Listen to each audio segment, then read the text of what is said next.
नमस्कार। India debate में आप सबका स्वागत है। मैं हूं आशुतोष पाठक। मित्रों, शुभेंदु अधिकारी दिल्ली पहुंचे। दिल्ली पहुंचकर केंद्रीय गृह मंत्री अमित शाह से मुलाकात की। बस इतना होना था कि टीएमसी में हाहाकार मच गया। सामने से तो यह कहा गया कि शुभेंदु अधिकारी मुख्यमंत्री बनने के बाद दूसरी दफा दिल्ली आए हैं। पहली बार वो मिलकर के गए थे सारे लोगों से, जो एक कस्टम होता है कि भाई राष्ट्रीय अध्यक्ष से मिले, राष्ट्रपति से मिले, प्रधानमंत्री से मिले, रक्षा मंत्री से मिले, गृह मंत्री से मिले, फाइनेंस मिनिस्टर से मिले, और जिनसे जिनसे उनको लगे कि इनसे काम होना है, सरफेस ट्रांसपोर्ट मिनिस्टर से मिले, नितिन जी से मिले, प्रधानमंत्री से मिले। अब ये सब तो एक, इसको कहते हैं कस्टम। कस्टम का निर्वाह किया उन्होंने पिछले मीटिंग में। लेकिन ये जो मीटिंग हुई श्रीमान शुभेंदु अधिकारी की, उसके बाद से तृणमूल कांग्रेस में हाहाकार मचा हुआ है। अब तृणमूल कांग्रेस में हाहाकार के कारण क्या है? तृणमूल कांग्रेस को इसकी जानकारी हो गई है। 23 सांसद नहीं, लगभग 32 सांसद, राज्यसभा और लोकसभा दोनों मिला करके लगभग 32 सांसद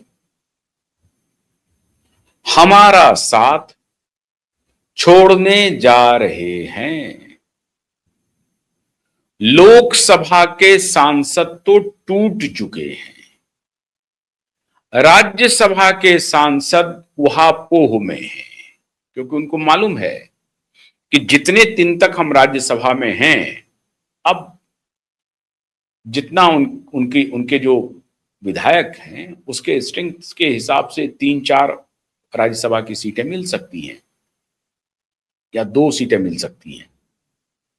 राज्यसभा में अभी इनकी कितनी सीटें हैं? लगभग 11 सीटें हैं।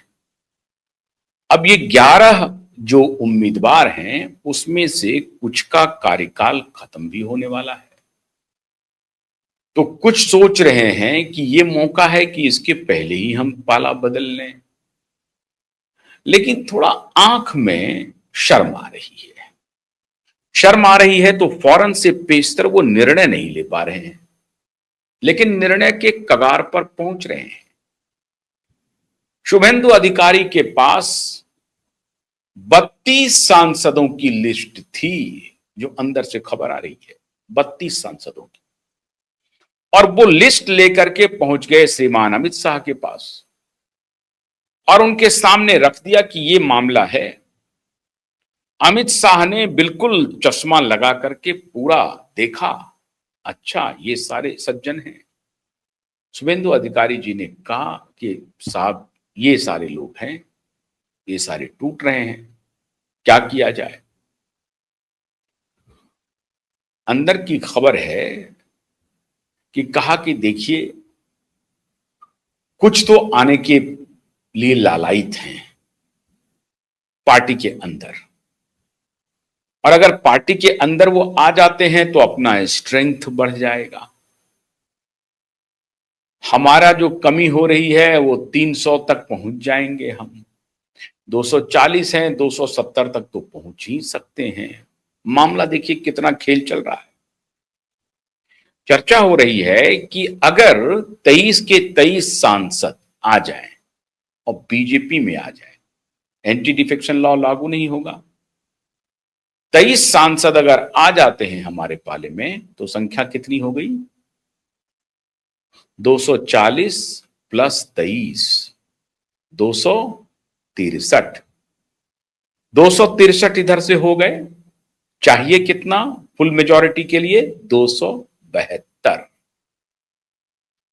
अब ये रणनीति ये बन रही है कि अगर 23 के 23 सांसद टूट करके बीजेपी में आ जाते हैं तो उनके लिए बहुत विन विन सिचुएशन होगा, और 2029 में जो अभी 28 सीट है ममता जी के पास, वो तो खैर टोटल हमारे पास आ जाएगा। तो आंकड़ा अगर ऐसे निकालिए अभी के हिसाब से 240 प्लस 28 तो कितने हो गए? 268। पीछे कितने रहते हैं? 4 सीट से। और वहां पर लोकसभा की सीटें कितनी हैं? 42 या 41 सीटें हैं। अगर पूरी मेजॉरिटी आ जाती है, जिसकी संभावना अधिक है, 2029 में यही होगा। जितनी सीटें हैं एक दो छोड़ दीजिए, लेकिन 99% सीट पर भारतीय जनता पार्टी का परचम लहराएगा। तो अगर वो 40 का आंकड़ा, 40 सीटें पश्चिम बंगाल दे दे तो बीजेपी तो अमर हो गई साहब। फिर उत्तर प्रदेश में नुकसान हो भी तो भी कोई बात नहीं है, अन्य प्रदेश के भी नुकसान की भरपाई पश्चिम बंगाल कर देगी। अच्छा, क्यों पश्चिम बंगाल के ऊपर भारतीय जनता पार्टी की नजर है? इसलिए कि अभी वहां पर ट्रायल एंड टेस्टेड है। अभी जो हनीमून पीरियड है भारतीय जनता पार्टी का, ये कम से कम 2029 तक तो चलेगा ही चलेगा। और 31 में जब चुनाव होंगे विधानसभा के, तब तक चलेगा। तो एक और विधानसभा और एक और लोकसभा तक भारतीय जनता पार्टी का हनीमून पीरियड है। मतलब तब तक भारतीय जनता पार्टी के खिलाफ एंटी इनकम्बेंसी नहीं होगी।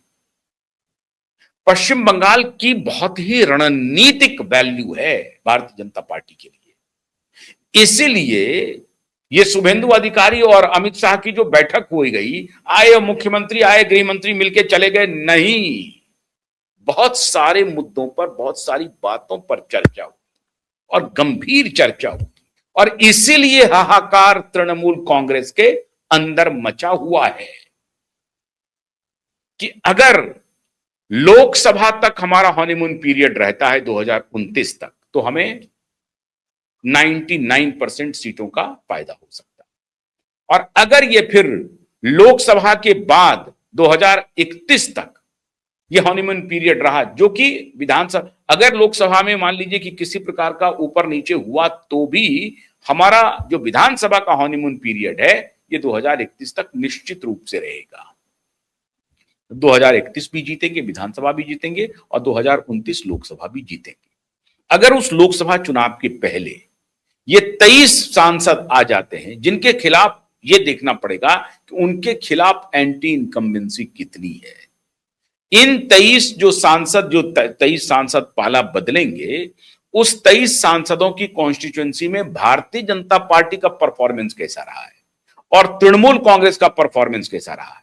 अगर तृणमूल कांग्रेस का परफॉर्मेंस अच्छा रहेगा तो बीजेपी चाहेगी कि इसको तोड़ करके अपने पाले में ले लो, ताकि उनका कुछ तो कमजोर होगा और फिर हमारी ताकत लगेगी।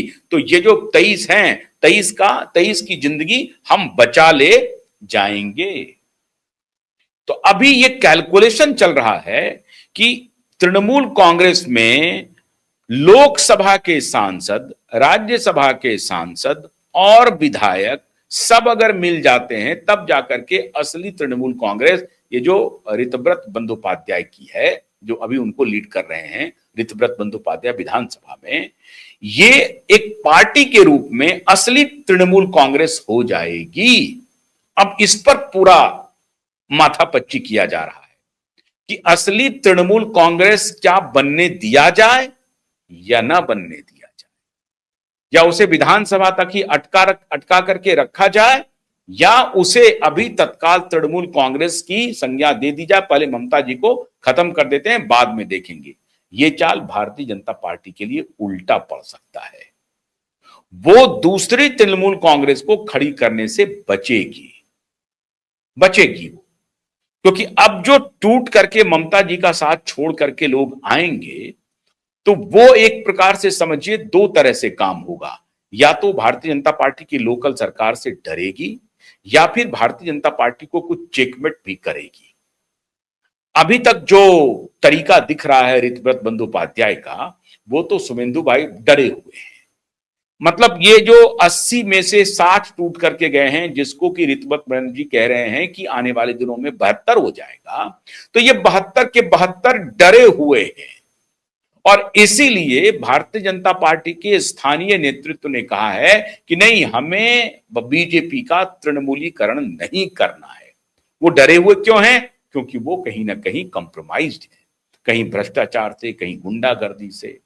अब फिरहाद हकीम भी इस्तीफा दे चुके हैं। म्युनिसिपल कॉर्पोरेशन वाला जो खेल है वो खत्म, मेयर वाला खेल खत्म, वो भी अब भगवती की उपासना में लगे हुए हैं। फिरहाद हकीम जैसे लोग पाला बदल रहे हैं। अरे जहांगीर खान तो पहले ही बदल लिया।